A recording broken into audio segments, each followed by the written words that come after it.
Morning students. તો આજે આપણે થોડા વિદ્યુત સ્થિતિમાન અને વિદ્યુત ક્ષેત્ર એમની વચ્ચેનો સંબંધ એના સૂત્રો જોઈએ અને સૂત્રોને બધું જોઈ લીધા પછી આપણે દાખલા ગણશું. તો વિદ્યુત ક્ષેત્ર અને વિદ્યુત સ્થિતિમાન વચ્ચેનો સંબંધ.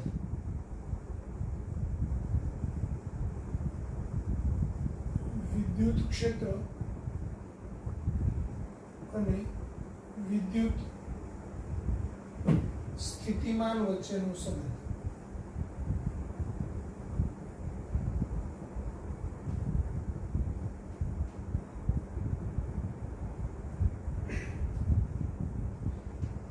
જો આપણે એમ કહીએ કે વિદ્યુત ક્ષેત્ર E સદિશ બરાબર EX I caret plus EY J caret plus EZ K caret છે, તો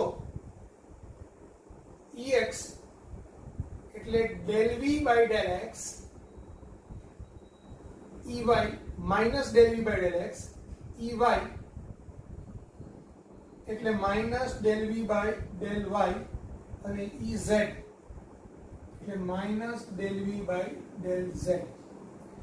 જ્યાં del V by del X એટલે V નું X ની સાપેક્ષે ખંડશઃ વિકલન અથવા તો પાર્શિયલ ડિફરન્શિએશન. આપણે આને આમ પણ કહી શકાય EX is equal to partial differentiation of V with respect to X and negative. એટલે del V by del X નો મતલબ એવો થાય કે જો V છે એ X, Y અને Z નું વિધેય હોય તો X માત્ર છે ચલ પદ છે, બાકીનું બધું જ અચળ છે, એવી રીતે આપણે એનું વિકલન કરવાનું. તો એનાથી આપણને જે જવાબ મળે તે del V by del X થાય. હમણાં ઉદાહરણ સાથે હું સમજાવું તમને. ધારો કે આજે આપણને મળે એના પછી આપણે E સદિશ લખવું હોય તો આમ લખી શકાય E સદિશ એટલે minus del V by del X I caret વત્તા del V by del Y J caret વત્તા del V by del Z K caret. V એ અદિશ રાશિ છે પણ E એ સદિશ રાશિ છે, એટલે એના X, Y અને Z ઘટક આ રીતે આપણે એનું ખંડશઃ વિકલનનું ઋણ મૂલ્ય લઈને શોધી શકીએ. એને ઘણી વખત આમ પણ લખાય છે E એટલે માઈનસ dV by dr વ્યાપક રીતે E બરાબર માઈનસ dV by dr. જો બે પ્લેટ વચ્ચેનું વિદ્યુત સ્થિતિમાનનો તફાવત V હોય અને એના બે પ્લેટ વચ્ચેનું અંતર L હોય, તેમની વચ્ચેનું વિદ્યુત ક્ષેત્ર, જો હું એમ કહું કે આ બે પ્લેટ છે,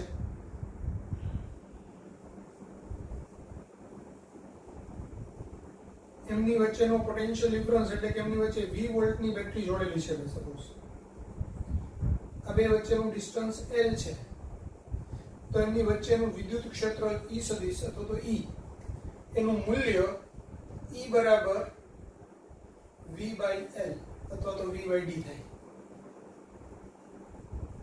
તો એ બી આના પરથી જ મળે. દિશા સાથે કેવું હોય તો માઈનસ V by L થાય. વિદ્યુત ક્ષેત્રની દિશા ધન પ્લેટ થી ઋણ પ્લેટ તરફની હોય. હવે આનો મતલબ સમજાવો. તો એનો મતલબ સમજવા માટે આપણે એમ કહીએ, એક ઉદાહરણ સાથે સમજીએ કે જો V બરાબર x² + y² + z² - 3xyz છે, z હોય તો 1, 2, 3 બિંદુએ વિદ્યુત ક્ષેત્ર શોધો.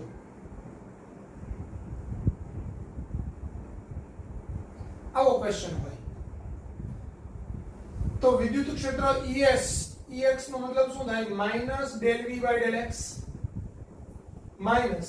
હવે del V by del X નો મતલબ એવો થાય કે આ V બરાબર x² + y² + z² - 3xyz.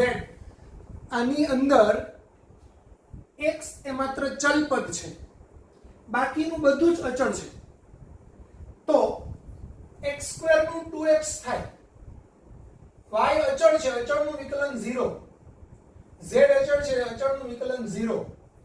અહીંયા x એક ચલ છે, 3yz અચળ છે, તો એનું વિકલન 3yz x નું 1 થાય. આવું થશે.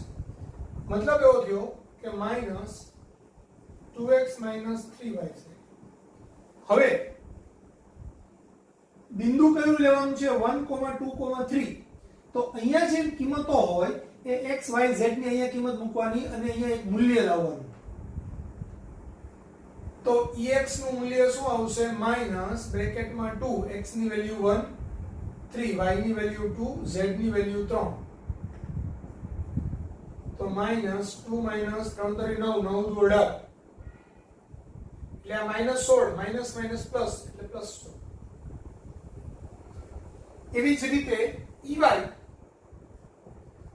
તો અહીંયા -∂v/∂y. હવે જ્યારે હું y ની સાપેક્ષેનું પાર્શિયલ ડિફરન્શિએશન લઉં તો 1, 2, 3 છે બિંદુ. પહેલા આપણે આનું ખંડશઃ વિકલન અથવા તો આંશિક વિકલન કરીએ અને પછી આ બિંદુ મૂકીને એની કિંમત શોધીએ. તો x2, હવે x અચળ છે, જો અહીંયા પાછળ નીચે y લખેલું છે તો હવે y ને એકને ચલ ગણવાનો, એટલે આ અચળ છે, અચળનું વિકલન 0. y2 નું 2y, z2 નું 0, 3xyz એમાં y અચળ એટલે 3xz, 3xz બરાબર. આગળ માઈનસ ની સાઈન લેવાની છે બ્રેકેટની બહાર. તો અલ્ટીમેટલી આ -2y minus minus plus 3xz થશે. કિંમત મૂકીએ તો -2, y ની કિંમત 2, 3, x ની કિંમત 1 અને z ની કિંમત 3, એટલે -4 + 9 એટલે +5. તો ey નું મૂલ્ય આપણને 5 મળ્યું. Ez શોધીએ તો Ez એટલે -∂v/∂z, માઈનસ ની સાઈન.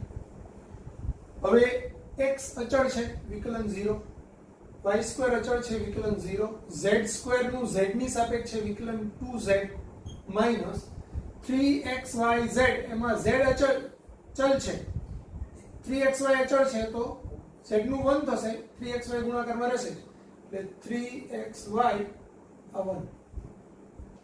તો અલ્ટીમેટલી આ 2z પ્લસ 3xy. હવે -2, z ની કિંમત 3, આ 3, x ની 1, y ની 2. તો આ -6 પ્લસ 6 એટલે આ થશે 0. તો આપણો વિદ્યુત ક્ષેત્ર E સદિશ એટલે Ex I caret plus Ey j caret plus Ez k caret. તો અહીંયા Ex આપણે શોધ્યું કેટલું? 16, તો 16 I કેરેટ પ્લસ Ey ની કિંમત 5, તો 5 j caret plus 0 k caret, એટલે ultimately 16 I caret plus 5 j caret newton પર કુલમ. આટલું વિદ્યુત ક્ષેત્ર આવે સદિશ સ્વરૂપમાં. મૂલ્ય શોધવાનું હોય તો √16 નો વર્ગ વત્તા 5 નો વર્ગ એમ કરવું પડે. તો આ રીતે આપણે વિદ્યુત ક્ષેત્ર શોધી શકાય. તો -∂v/∂x, -∂v/∂y અને -∂v/∂z એ કેવી રીતે શોધાય તે આપણે ઉદાહરણથી જોયું. આ ટાઈપના દાખલાઓ તમને પૂછી શકાય છે. મૂલ્ય પૂછાય તો પછી આ સદિશ સ્વરૂપનું મૂલ્ય શોધી લેવાનું. તો એક આ સૂત્ર આપણે ખાસ યાદ રાખશું, E = v/d અથવા તો v/l. જો બે પ્લેટ વચ્ચેનો પોટેન્શિયલ ડિફરન્સ v હોય અને બે પ્લેટ વચ્ચેનું અંતર l હોય તો એમની વચ્ચે રચાતું વિદ્યુત ક્ષેત્ર E = v/l આ માત્ર મૂલ્ય છે. બરાબર. l ની જગ્યાએ ઘણી વખત d પણ લેવાય. તો E = v/d. અને વ્યાપક સૂત્ર આ છે, E સદિશ બરાબર માઈનસ બ્રેકેટમાં ∂v/∂x I કેરેટ વત્તા ∂v/∂y j caret plus ∂v/∂z k caret.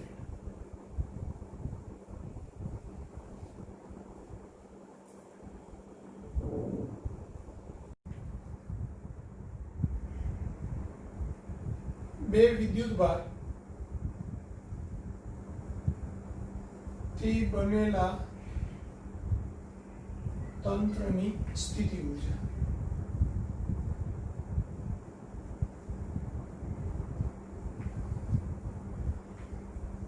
તો જો આપણે એમ કહીએ કે બે વિદ્યુત ભારો Q1 અને Q2 છે, એમની વચ્ચેનું અંતર R છે, તો એમની સ્થિતિ ઊર્જા U is equal to K Q1 Q2 upon R. બે વિદ્યુત ભારો Q1 ને Q2 વચ્ચેનું અંતર R હોય તો એની સ્થિતિ ઊર્જા U બરાબર K Q1 Q2 by R. બળની અંદર R² આવે, સ્થિતિ ઊર્જામાં R આવે. તો બે વિદ્યુત ભાર વચ્ચે લાગતું બળ હોય તો K Q1 Q2 by R² આવે, સ્થિતિ ઊર્જામાં K Q1 Q2 by R આવશે. હવે બે કરતા વધુ વિદ્યુત ભારો હોય તો પહેલા કન્સેપ્ટ સમજાવી દઉં. સપોઝ હું એમ કહું કે અહીંયા અલગ અલગ વિદ્યુત ભારો છે, Q1, Q2, Q3, Q4, Q5. તો તંત્રની કુલ સ્થિતિ ઊર્જા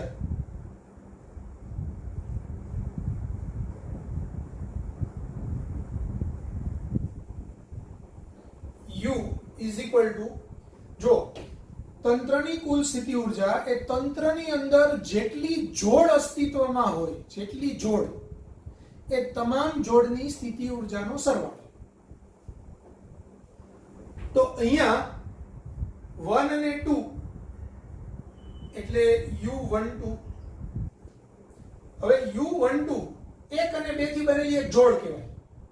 તો આની સ્થિતિ ઊર્જા એ U12 વડે દર્શાવીએ. પછી આ Q2 અને Q1 ની પાછી બીજી જોડ નો કહેવાય, એક જ જોડ છે. હું એમ કહું કે રમેશ અને મહેશ બે ભાઈબંધ છે, તો રમેશ અને મહેશની એક જોડ ગણીએ તો પછી મહેશ ને રમેશ તો એ જ જોડ કહેવાય, એ અલગ જોડ ન કહેવાય. એટલે આ બે જે વિદ્યુત ભારો છે એનાથી બનેલી જોડ એ Q1 અને Q2 ની જોડ કયો કે Q2 અને Q1 ની જોડ કયો, એક જ કહેવાય. તો Q1 Q2 ની જોડ, Q1 અને Q3 ની જોડ, Q1 અને Q4 ની જોડ, Q1 અને Q5 ની જોડ. તો આપણને U12 plus U13 plus U14 plus U15 મળ્યું. પ્લસ હવે 2 થી સ્ટાર્ટ કરીએ તો 2 1, તો 1 2 આવી ગયું એટલે 2 1 લેવાની જરૂર નથી. વિદ્યુત ભારની પોતાના સાથે જોડ બનીને એટલે Q2 Q2 એવું ન થાય, એટલે Q2 Q3 એકેય જોડ રિપીટ ન થવી જોઈએ. Q2 Q4 એટલે 2 4 પ્લસ Q2 અને Q5 ની જોડ તો U25 પ્લસ હવે 3 1, તો 1 3 આવી ગયેલું છે એટલે 3 1 લેવાની જરૂર નથી. 3 2, તો 2 3 આવી ગયેલું છે એટલે 3 2 ન લઈ શકાય. પોતાની સાથે જોડ બનીને એટલે Q3 Q4 એટલે 2 3 4 પ્લસ U35 પ્લસ હવે આ 4 1, તો કે 1 4 આવી ગયેલું છે, 4 2, તો 2 4 આવી ગયેલું છે, 4 3, તો 3 4 આવી ગયેલું છે એટલે 4 5. હવે 5 1 આવી ગયેલું છે, 5 2 આવી ગયેલું છે, 5 3 આવી ગયેલું છે, 5 4 આવી ગયેલું છે, એટલે બસ આટલી જ જોડ બની. તો આપણે જોડ બનાવવા વખતે જોવાનું શું, 1 છે તો 1 પછીનું 1 2 1 3 1 4 1 5, પછી 2 આવે તો 2 ની આગળનું લેવાનું નથી કારણ કે 1 2 ઓલરેડી આવી ગયેલું હોય, એટલે 2 3 2 4 2 5 3 4 3 5 અને 4 5 આવી રીતે જોડ બનશે. તો આટલી સ્થિતિ ઊર્જાનો સરવાળો કરીએ તો આખા તંત્રની કુલ સ્થિતિ ઊર્જા આપણને મળે. હવે આને આપણે 5 ની જગ્યાએ ડેશ ડેશ ડેશ n સુધી હોય તો આને મેથેમેટિકલી આપણે આમ લખી શકાય કે U is equal to U12 plus 13 dash dash dash 1 plus U23 plus 24 dash dash dash U2 dash dash dash चले U n minus 1 n. છેલ્લી જોડ કઈ બને 4 થી 5 ની બને. એટલે આપણે એને n - 1 n એવી રીતે લખી શકીએ. હવે 5 હોય તો અહીંયા આ 1 5 સ્ટેપ આવે, 2 5 આવે, છેલ્લું છે 4 5 સ્ટેપ. આ રીતે લખી શકીએ.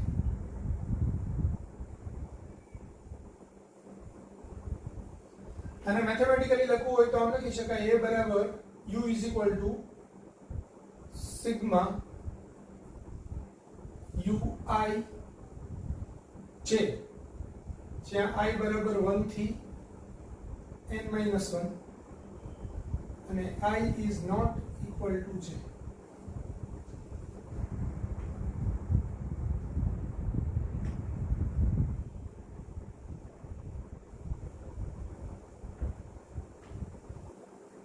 I is less than j.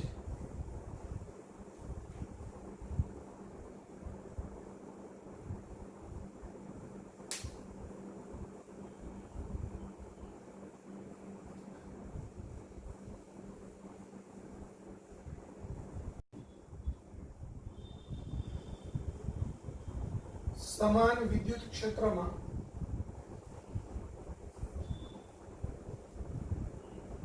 Dipole ની સ્થિતિ ઊર્જા.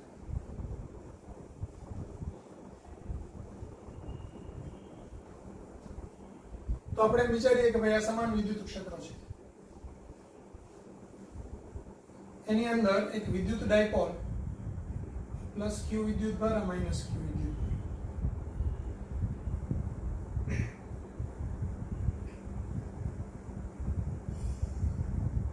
પ્લસ q અને માઇનસ q વચ્ચેનું અંતર 2a છે. આ છે આની સાથે વિદ્યુત ક્ષેત્ર સાથે થીટા ખૂણો બનાવે છે I સદિશ. તો ડાયપોલની સ્થિતિ ઊર્જા u is equal to minus p સદિશ ડોટ e સદિશ અથવા તો માઇનસ pe cos થીટા થાય. જ્યાં થીટા છે એ p સદિશ અને e સદિશ વચ્ચેનો ખૂણો.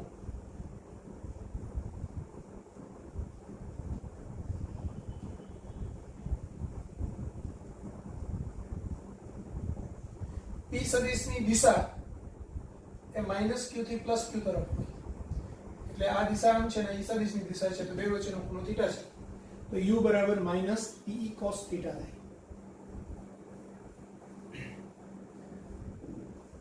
હવે આના જુદા જુદા આપણે કેસ લઈએ. તો જો થીટાની વેલ્યુ 0 હોય તો u બરાબર માઇનસ pe cos 0. cos 0 એટલે 1 થાય, એટલે આ માઇનસ pe થાય. આ માઇનસ pe છે એ u નું લઘુત્તમ મૂલ્ય છે, એટલે આ મિનિમમ મૂલ્ય છે, એટલે સ્થિતિ ઊર્જા લઘુત્તમ થાય. તો જ્યારે આપણે વિદ્યુત ડાયપોલ છે એ વિદ્યુત ક્ષેત્રને સમાંતર ગોઠવાય ત્યારે એની સ્થિતિ ઊર્જા ઋણ હોય અને એના પર લાગતું ટોર્ક. હવે સમજો, ટોર્ક નું સૂત્ર છે τ બરાબર pe sin થીટા. તો થીટાની વેલ્યુ 0 હોય ત્યારે કેવું થશે? τ બરાબર 0, τ બરાબર pe sin 0 એટલે 0 થશે. તો ત્યારે ટોર્ક શૂન્ય હશે, સ્થિતિ ઊર્જા લઘુત્તમ હશે. આ સમયે આપણે એમ કહી શકાય કે ડાયપોલ સ્થિર સમતોલનમાં છે.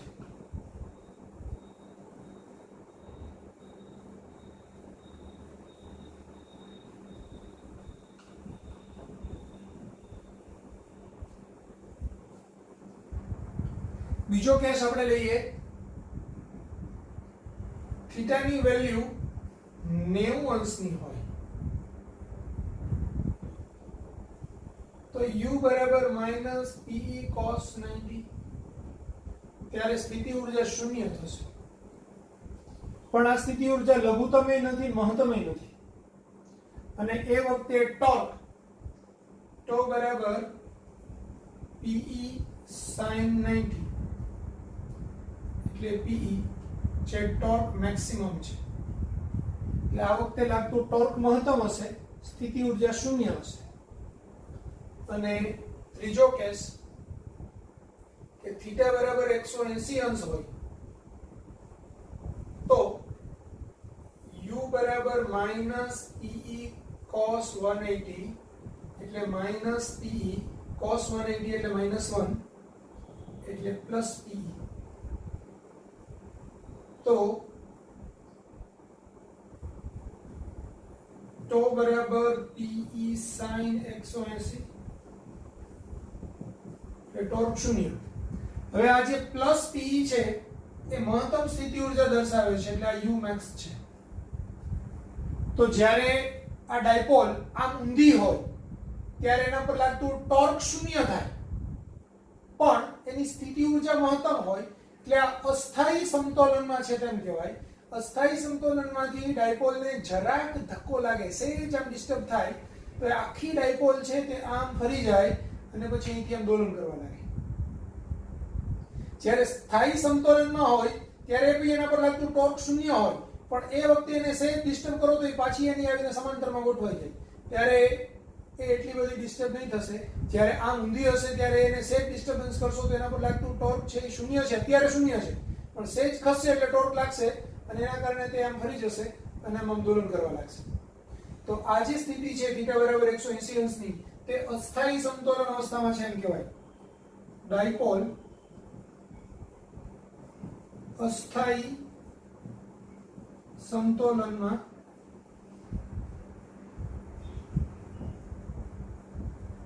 છે.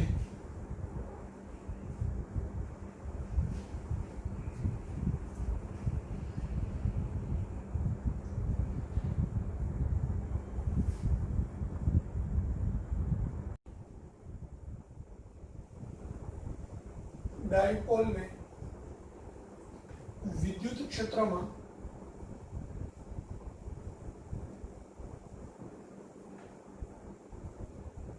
θ1 ખૂણે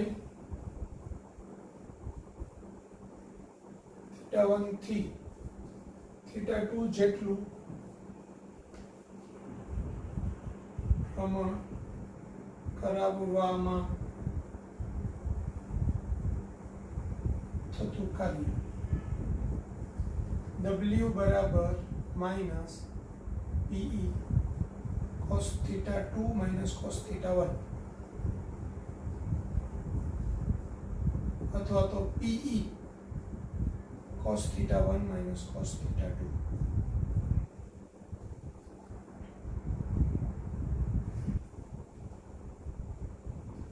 તો એ ધ્યાન આપો, જે પહેલો ખૂણો હોય એનું cos પહેલા લેવાનું. પહેલો ખૂણો હોય θ1 થી θ2 તો PE cos θ1 minus cos θ2. जो माइनस ની સાઈન આગળ લઈએ તો P cos θ2 minus cos θ1. θ બરાબર 0 અંશ થી θ બરાબર θ ખૂણે ભ્રમણ કરાવતા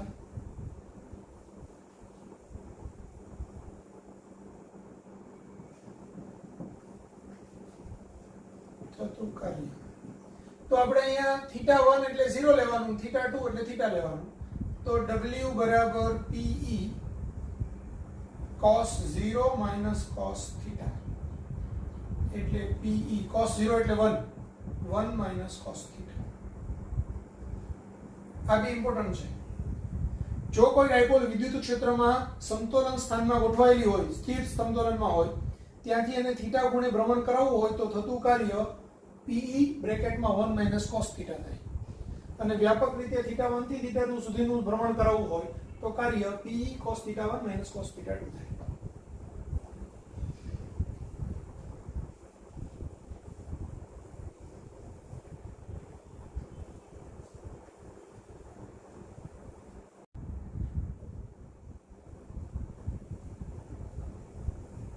એક r ત્રિજ્યાનો નક્કર ગોળો છે, એના પરનો કુલ વિદ્યુત ભાર q છે. આ ધાતુનો ગોળો છે તો q વિદ્યુત ભાર એની સપાટી પર જ વિતરિત થયેલો છે. તો સપાટી પર સ્થિતિમાન v બરાબર kq/r થશે. સપાટી પર વિદ્યુત ક્ષેત્ર E બરાબર kq/r² થશે. સપાટી પર પૃષ્ઠ વિદ્યુત ભાર ઘનતા સિગ્મા બરાબર Q/4πr² થશે.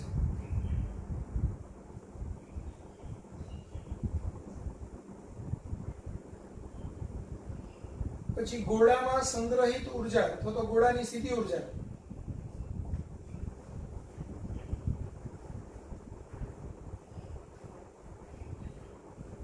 U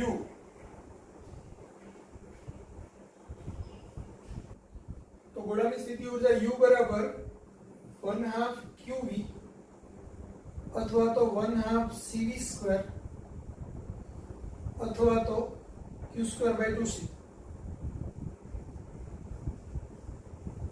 ગોળાનું કેપેસિટન્સ જો અહીંયા V ની કિંમત મૂકીએ તો V બરાબર 1/2 Q. V ની કિંમત શું થશે કે Q/R. તો આ Q into Q એટલે Q², કે Q²/2R. K ની કિંમત 1/4πε0 એટલે Q²/8πε0R.